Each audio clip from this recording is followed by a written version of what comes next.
Sekeres and Price from Wall Center. Today's Bulldog poll question: what has been the best part of the Vancouver Canucks season? What was the best part of the Vancouver Canucks season? Kuzmenko's goals and his joy.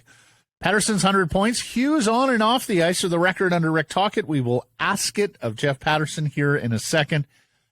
Bulldog line of the day from me.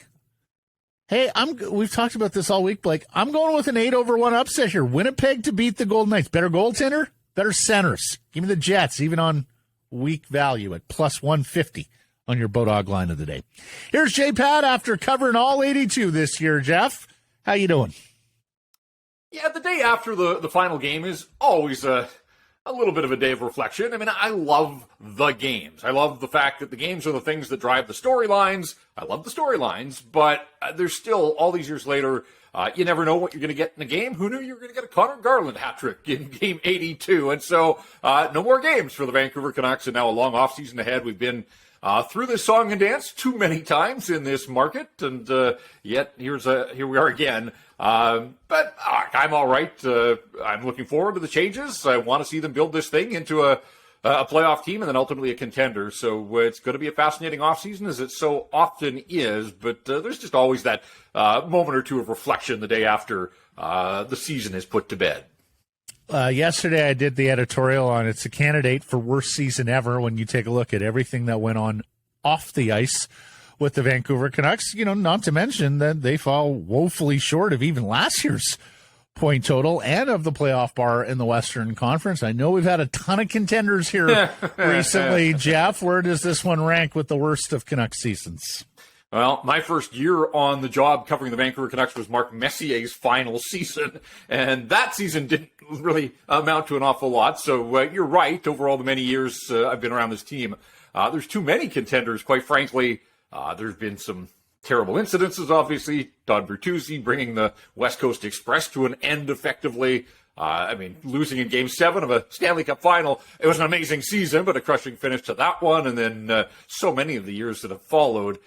Look, I bought in that this team, as constructed at the outset of the season, with Bruce Boudreau and a full training camp, I bought everything they sold at this time last year that it would carry over, and that Elias Paterson had emerged from this slumber the first half of that season under Travis Green and then Bruce Boudreau, and there were brighter days ahead. And then, of course, they stumble out of the gate and throw up all over themselves with 7 straight losses, and that really did them in. I mean, they were playing catch-up from that point on. So some nice individual stories, but you're right, to finish 9 points behind last year, which was a massive disappointment and an organizational failure, to take that big a step back. And we know some of the reasons for it, obviously, but in saying that, to have Elias Paterson over 100 points, to have JT Miller finish better than a point a game, to have Quinn Hughes have the season he did, to inject Andrei Kuzmenko and still fall so short.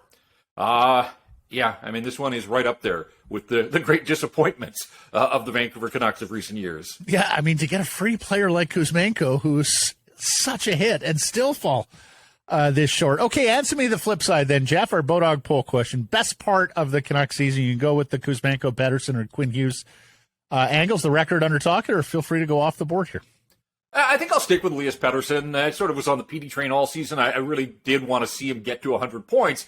And part of that was, I thought maybe top end for him was 90 points and rounding out the rest of his game. And so when it became abundantly clear that 100 was within his sights, I really did want to see him get to that mark. And so I think what I liked the most about Elias Pettersson's season is that he did round out the rest of his game. He's starting to get attention around the league as a potential Selke guy now. He became the first guy over the boards to kill penalties, and not just kill penalties, but a power kill, essentially, that injected offense into the penalty kill, something we haven't seen here. He blocked shots kind of quietly, but he was among the league leaders in forwards in shot blocks, which is dangerous, obviously, when you're that valuable a commodity, but it also speaks to a commitment level, and none of that hurt his offense, right? He didn't sacrifice offense to round out those other areas of his game. He just brought that level up. And at the age of 24, I can't sit here and say he'll be a 100-point guy in each of the next 5 years, but I'd be surprised if he wasn't a 100-point guy in multiple years here moving forward. And so, in some ways you feel like he's scratching the surface, but then it brings the conversation right back to don't you dare squander any more of these kinds of seasons from Elias Paterson if you're the Vancouver Canuck organization. We were talking going into that final game, who could improve their off-season brochure, if you will, in terms of sales. You could have gone into the summer saying, hey, would you like to acquire Brock Boeser coming off a career high in points? Didn't happen. But Connor Garland did improve his brochure a little bit with a 3-goal performance.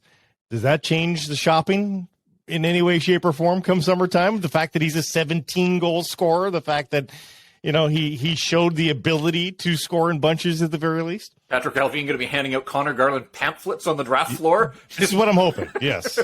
Wading through all the tables. Here's our catalog. It's like consumers distributing. With a big smiling Connor Garland on the front.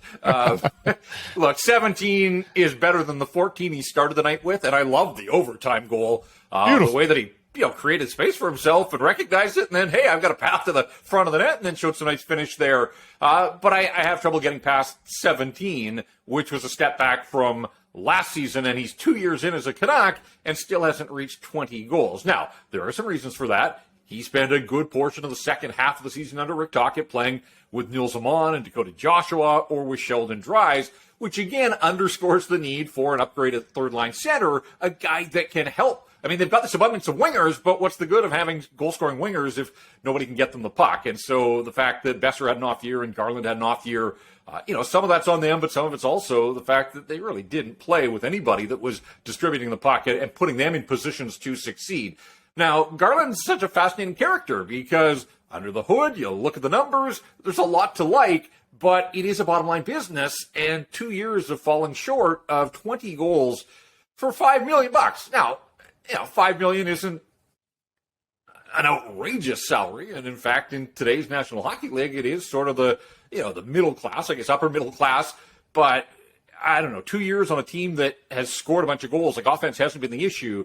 You would have liked to have thought that Connor Garland could have jumped on the 20-goal train at the very least. So, my worry is that there's this talk about buyouts in this marketplace, and I know even in that letter that Jim Rutherford sent to the season ticket holders, where he said they're going to get control of the cap by any means necessary, and people sort of dug into that and thought, oh, man, that means buyouts.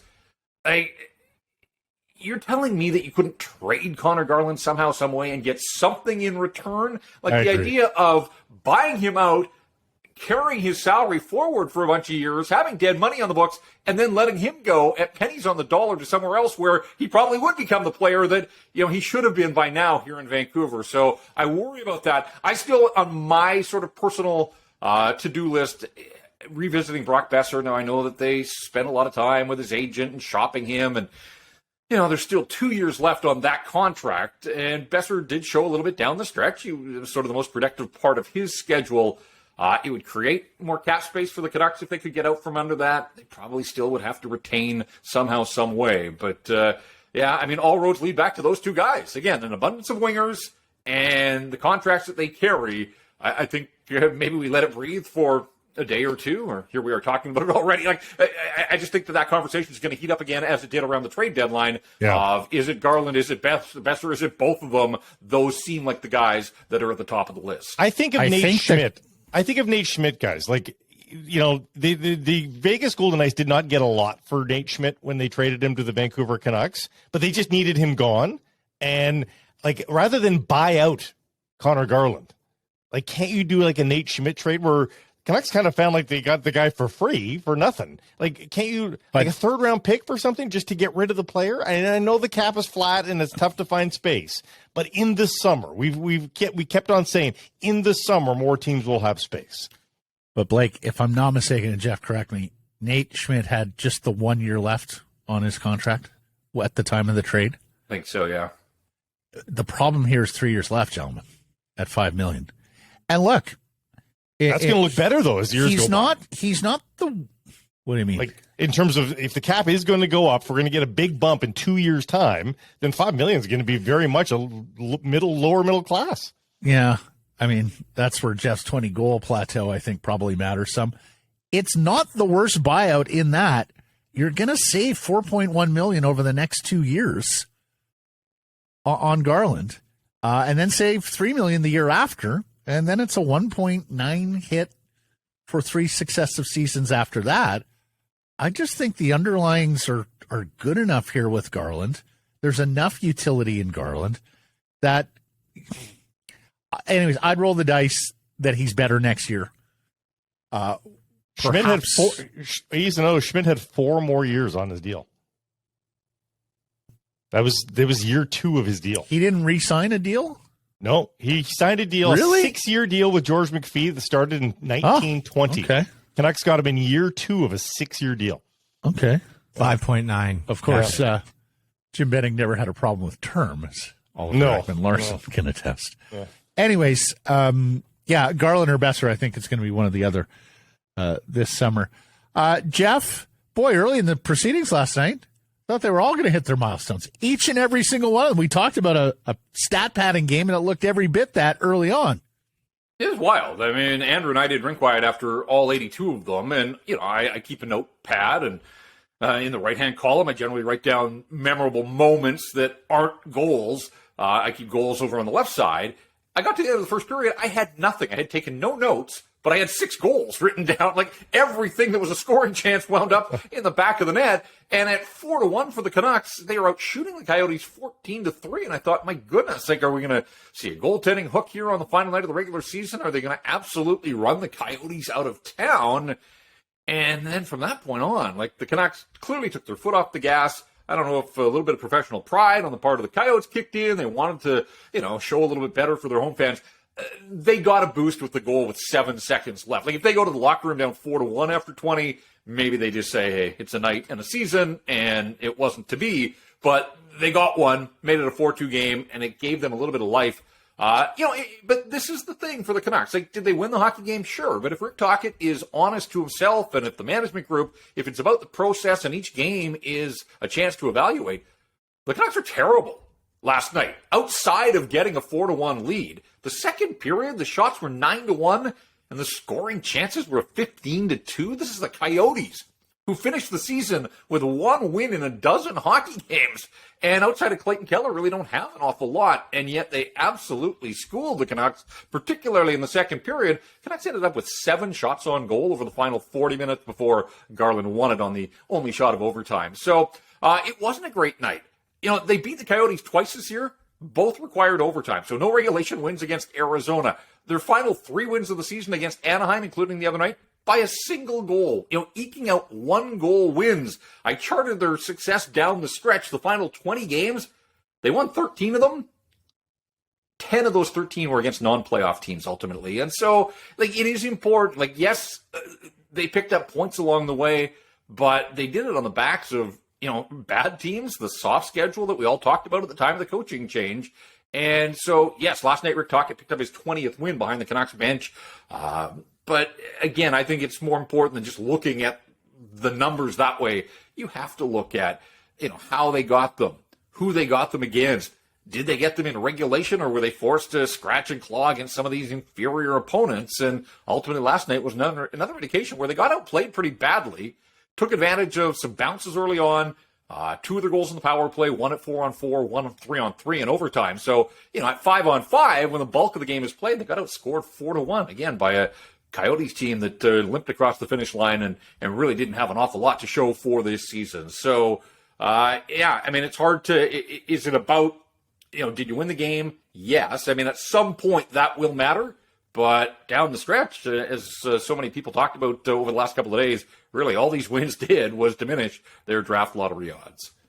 And I was going to ask you, Jeff, how much do you think we'll hear about that in the future, that they went from a 6 to a 3% chance of Connor Bedard, the North Vancouver, I suspect legend at some point. They were all the way up to 8.5% chance, Adam. And not only that, but they fall out of the top 10 in a great draft when, really for a lot of people, it's not necessarily about your percentage chance at first overall. It's about baselining where you can fall to in the lottery. And that's it every year, is that, sure, you want your number to be called and you want to go to the podium first. But if you don't, if you have the second pick or the third pick, you also have the second and third pick in the second round and the top of the third round. And so you just have access to better players the deeper you go in the draft. But also, this is such a unique year that so much focus on Connor Bedard, but Adam Fantilli is going to be one hell of a consolation prize along the lines, and I don't know how they'll top out in the NHL, but, go back to McDavid and Eichel. Like, Adam Fantilli would be a first overall pick in most years. It just so happens that he's in the Connor Bedard draft. But even Leo Carlsson, like, it's a deep draft at the top. So, yeah, the Canucks played themselves probably out of the chance to land any of those guys, and that's the disappointment. Now, it is a lottery, and I think it's important to remember that and to underscore that lotteries are designed to produce way more losers than winners. Like, Anaheim has the best chances, but they don't have good chances, right? Like, they have the 25% chance that they'll hit, but they'll have a 75% chance that they will not win the draft lottery just because of the way the math shakes down in the National Hockey League. So, yeah, it's percentage points, but, the old line, so you're saying there's a chance.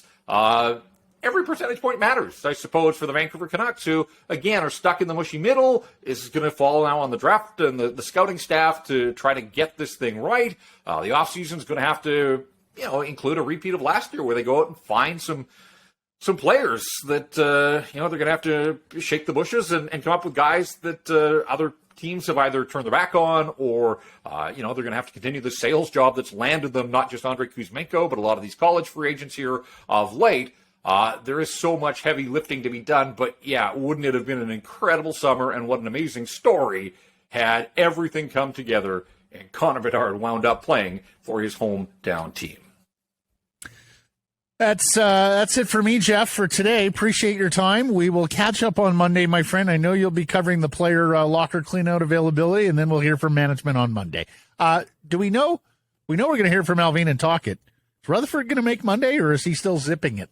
As far as you know, he was not listed. Canucks put out a release right after the hockey game last night, laying out their plans for the next bunch of days, and it just said Talkett and Alvin will meet the media at a time to be determined sometime early on Monday afternoon. But the players, they get the exit meetings. They want to scatter for the summer, and so yeah, that locker cleanout day, generally we find out a little bit more about who was playing through what down the stretch, if anybody's going to require a little bit of off-season surgery. Maybe we find out if there are some guys that have some interest in, going to Finland and Latvia for the World Hockey Championships. So, AHL playoff assignments, that sort of thing. Yeah, so there'll be some meat on the bone. There's no doubt about it. We'll cover that and certainly be back next week to talk to you guys about that. Yeah, and you're going to want to listen to Rink Wide tonight and tomorrow after these events. Excellent stuff, Jeff. Thank you.